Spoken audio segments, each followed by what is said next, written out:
1927. Plainfield, Wisconsin, Estados Unidos.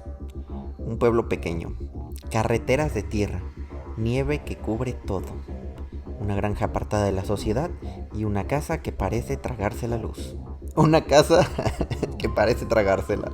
Vive Ed Gein, un hombre delgado, callado, casi invisible, pero su historia marcaría para siempre el concepto de terror. Bienvenidos a historias bien macabras, acá bien locochonas. Edward Theodore Gein nació el 27 de agosto de 1906, hijo de George, un hombre alcohólico y violento, y de Augusta, una mujer súper religiosa, demasiado religiosa. Para ella todo resultaba ser pecado. El mundo estaba echado a perder. Ella decía que las mujeres eran un instrumento del demonio. Augusta decidió aislar a sus hijos. Nada de amigos, nada de juegos y sobre todo nada de mujerzuelas, nada de cachurpias. Solo trabajo en la granja y sermones interminables sobre el infierno. Imagina crecer así. Tu madre es la única compañía. Tus únicos libros son sobre la Biblia y la condena eterna. Tu casa no es un hogar, es una cárcel disfrazada de hogar. En 1940, George Philip Gein, el padre de Ed Gein, murió. Se petateó.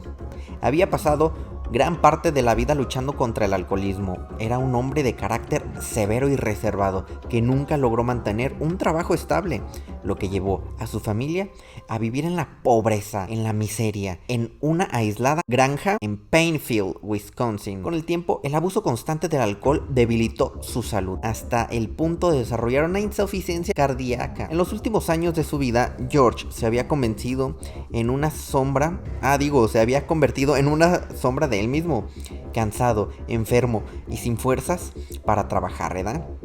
Murió el 1 de abril de 1940 a los 66 años, dejando a sus hijos Ed y Henry bajo el dominio de su estricta madre Augusta. O sea que Ed y Henry eran hermanos, solo eran dos hijos. La muerte de George no solo marcó el inicio de una vida aún más aislada para Ed, sino que consolidó la influencia absoluta de Augusta sobre sus hijos, preparando el terreno para un oscuro futuro que Ed desarrollaría años después. Ed y su hermano Henry se hacen cargo de todo, toman el rol de figura de hombre, de macho, en este caso, figuras de dos hombres en esta casa. En 1944, 4 años después del fallecimiento de su padre, Ed y su hermano mayor Henry trabajaban juntos en la granja familiar de Plainfield. La relación entre ambos era cercana, pero también compleja. Henry era mucho más independiente y a menudo cuestionaba la fuerte influencia que la madre ejercía sobre ellos. Según algunos relatos, Henry incluso llegó a criticar a su madre frente a Ed, lo que pudo incomodarlo profundamente. En mayo de 1944, un incendio se desató mientras los hermanos quemaban maleza y arbustos en un terreno cercano a la granja. Las llamas crecieron rápidamente y las autoridades locales fueron llamadas para ayudar a controlarlo. Cuando los bomberos llegaron y vieron el cerro prendido, Ed reportó que había perdido de vista a su hermanito Henry. Después de una breve búsqueda, lo encontraron muerto boca abajo, en una zona donde el fuego no había llegado. La versión oficial indicó que Henry murió de asfixia bajo el humo y por problemas cardíacos, aunque muchos en la comunidad quedaron intrigados. Dijeron, what the fuck, ¿no? O sea, ¿qué pedo, no? Aunque la versión oficial indicó que Henry murió por asfixia debido al humo, el cuerpo presentaba golpes en la cabeza, pero nunca se realizó una investigación profunda. Ed, entonces, de 38 años, aseguró no saber qué había pasado exactamente. Él no supo nada. Después de la misteriosa muerte del Henry 1944, Augusta Wilhelmine Gein Se convirtió en el último centro de atención de Ed. Augusta era una mujer extremadamente religiosa, dominante, controladora, que había inculcado en sus hijos un profundo desprecio por el mundo exterior. ¡Ay! Le cagaba el mundo exterior, en especial por las mujeres, por las cachurrupias. Para Ed, ella no solo era su madre, sino también su figura moral absoluta. En ese mismo año, Augusta sufrió 2 ataques cerebrovasculares. El primero la dejó parcialmente inválida y el segundo en 1945 la terminó debilitándola por completo, tanto que apenas podía valerse por sí misma. Ed la cuidó devotamente hasta el último momento. El 29 de diciembre de 1945, Augusta murió a los 67 años. Para el pueblo de Plainfield fue simplemente un fallecimiento de una mujer muy católica y muy loca. Pero para Ed fue un golpe más devastador de su vida. Los pocos vecinos que lo conocían recuerdan que tras la muerte de Augusta, Ed se volvió aún más distraído y extraño. La muerte de su madre marcó el punto de quiebre definitivo. Sin su única guía y compañía, Ed comenzó a obsesionarse con la muerte y la preservación de cuerpos. Su aislamiento, junto con el recuerdo idealizado de Augusta, lo llevó por el oscuro camino que lo convertiría en uno de los asesinos más perturbadores de toda la historia. Ed se hunde en la soledad y la soledad alimenta la obsesión. Comienza a leer sobre anatomía, taxidermia, crímenes. Empieza a visitar cementerios, desentierra cadáveres, busca mujeres que se parezcan a su madre. Ed comenzó a desarrollar un patrón muy claro. Buscaba a mujeres que le recordaban físicamente a su madre. No solo se trataba de su aspecto, sino de su porte, su edad y hasta su complexión. Generalmente eran mujeres de mediana edad, con carácter fuerte y con cierto parecido físico a Augusta. Su objetivo no era simplemente atraerlas o hacerles daño inmediato. Ed estaba obsesionado con la idea de traer de nuevo a su madre a la vida, y para eso necesitaba mujeres que encajaran en su fantasía. Lo que hacía aún más macabro su patrón era que no siempre se conformaba con las víctimas vivas. Ed pasaba horas y horas en cementerios locales, desenterrando cadáveres de mujeres que encajaban en su obsesión. Guardaba partes de los cuerpos, se los robaba, confeccionaba ropa de piel humana y decoraba su casa con huesos y restos humanos, todo como una manera retorcida de mantener a su mamá cerca. Ed no mataba indiscriminadamente. Sus crímenes fueron pocos, pero extremadamente meticulosos. Ed dijo una frase que lo resume todo: quería sentir lo que era estar dentro de ella. Y así nació el famosísimo traje de piel. Y vas a decir, ¿qué chingados es el traje de piel? Bueno, un pasito atrás. Primero les vamos a contar sobre sus asesinatos, que nada más fueron 2, o bueno, esos son los que están documentados hasta el momento y esos son los que yo investigué. Diciembre de 1954, una tarde muy fría. El bar local Hogan's Tavern, casi vacío, se encuentra una mujer llamada Mary Hogan. La dueña es conocida por su carácter fuerte, su voz ronca, su risa escandalosa. Mary no encajaba con los estereotipos del pueblo y eso le llamó mucho la atención a Ed. En uno de esos días Ed entra al bar, se sienta solo, silencioso. Ella lo atiende como siempre sin sospechar nada. ¡Pum! Un disparo. Mary cae al suelo. El sonido metálico del casquillo rebota en el piso. Ed arrastra el cuerpo hasta su camioneta y se lo lleva, sin más ni menos. Los días pasan. Mary desaparece. Algunos creen que huyó de Plainfield. Era algo que siempre decía, que un día se marcharía del chingado pueblo pedorro. Pero Mary no se fue. Mary nunca salió de ese bar. Su cuerpo terminó en la granja de Ed. Sus restos fueron guardados como parte de una colección macabra. Nadie sabría la verdad hasta 3 años después. Y aquí nos vamos con la segunda víctima, Berenice Worden, 1957. O sea, 3 años después. 16 de noviembre del 57. Berenice Worden abre temprano su ferretería. Ella tenía su ferretería. Va a trabajar en sábado tempranito con un frío intenso así cabrón. Y ese día Ed Gein entra a la tienda. Pide anticongelante. Habla un poco, así como que se hace güey, como siempre, normal, tranquilo. Pero en su mente todo ya está planeado. Horas más tarde, Frank Warden, su hijo, pasa a visitarla. Encuentra la tienda vacía, la caja registradora abierta y dice: ¿qué pedo, no? ¿Qué onda? ¿Qué onda, mi hermano? Un rastro de sangre que desaparece tras la puerta. No encuentra a su madre y la policía revisa el último recibo. Bueno, para eso, pues supongo que llega la policía, ¿verdad?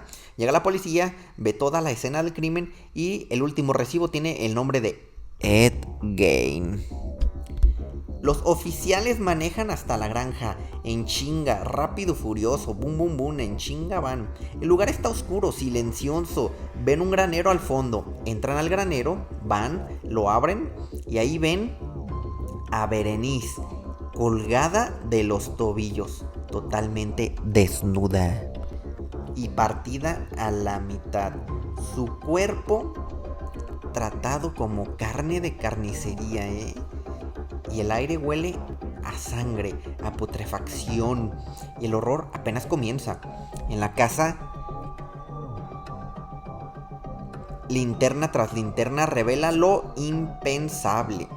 Sillas tapizadas con piel humana, cráneos convertidos en tazones, máscaras hechas con rostros reales, órganos en bolsas de papel y el hallazgo más perturbador: un traje de piel humana.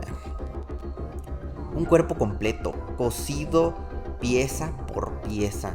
Un intento desesperado de Ed por convertirse en su madre.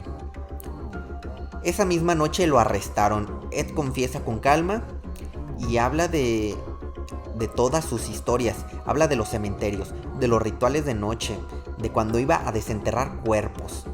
Niega haber abusado de ellos. Eso sí, era un hombre honesto, un hombre con palabra. Él no se andaba con chingaderas. Dice que olía muy mal y por eso no se le antojaban. Su tono es frío. No parece un monstruo, parece un hombre común. Es un hombre calmado que cuenta esta historia con un tono muy sereno, moreno. Mary Hogan y Berenice Warden, dos mujeres que compartían algo.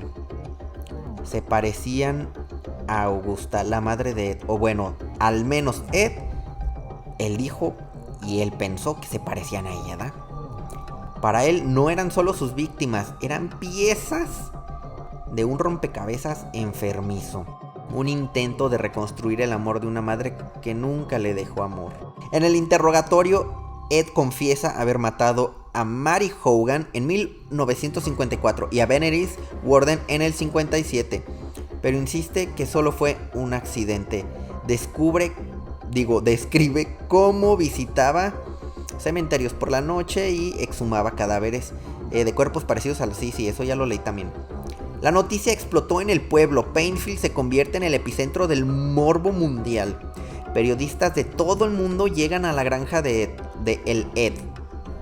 Se vuelve una atracción turística del índole de terror. Se pone en subasta esa granja hasta que en 1958, o sea, un año después, tampoco fue tanto, antes de la subasta, un incendio misterioso la consume. Imagínate pasar casi 30 años en un hospital psiquiátrico, no en una celda. Para este entonces ya se habían llevado al Ed Gein, lo habían arrestado y lo habían llevado a un hospital psiquiátrico. Casi 30 años en un hospital psiquiátrico. Después de su arresto, en 1957, Ed nunca volvió a ver el mundo como un hombre libre. Fue declarado mentalmente incompetente y enviado al Central State Hospital para criminales dementes, exclusivamente para criminales dementes. Ahí pasó años siendo observado, estudiado, como si fuera un experimento. Los médicos lo describían como tranquilo, educado, servicial, caballeroso y muy pitudo. No el monstruo que los periódicos habían pintado, sino un hombre que ayudaba en la cocina, escuchaba la radio y pasaba tardes dibujando. Era el interno modelo, no sé a qué se refiere, pero bueno. En 1968 fue declarado apto para juicio. Lo encontraron culpable, obviamente, pero insano. Ed fue trasladado al Mendota Mental Health Institute, donde pasaría el resto de su vida. Años enteritos, días interminables. Un hombre que se convirtió en una leyenda macabra. Con el tiempo, su salud empezó a apagarse. En 1984, Ed fue diagnosticado con cáncer de pulmón. Sus últimos meses fueron silenciosos, lejos del escándalo y las cámaras. Finalmente, en 1984, el 26 de julio murió a los 77 años, en una cama de hospital, solito. Lo enterraron junto a sus padres y a su hermano en el cementerio de Painfield, el pueblito donde él nació y creció y todo el show. Pero ni muerto encontró paz. Su lápida fue vandalizada tantas veces que las autoridades decidieron de retirarla, y hoy la tumba solo se encuentra anónima, donde yace uno de los criminales más famosos de la historia. Ed murió como había vivido sus últimos años, tranquilo, invisible. Pero su historia sigue viva, inspiró a Norman Bates, Buffalo Bill, Leatherface, y ahora en Netflix revive su legado oscuro en Monster, The Ed Gein Story, que se estrena este 3 de octubre del 2025. La serie protagonizada por Charlie Hunnam como Ed, Laurie Metcalf como Augusta y Tom Hollander en el papel de Alfred Hitchcock, que no sé quién es él. Nos muestra la historia de terror, crímenes, y también explota la relación enfermiza con su madre y el aislamiento, y como un niño roto se convirtió en el hombre más temido del siglo XX. Y hasta aquí dejamos la fascinante historia de Ed Gein. Así que si te gustó, dale like y por favor suscríbete, dale like y suscríbete, claro que sí.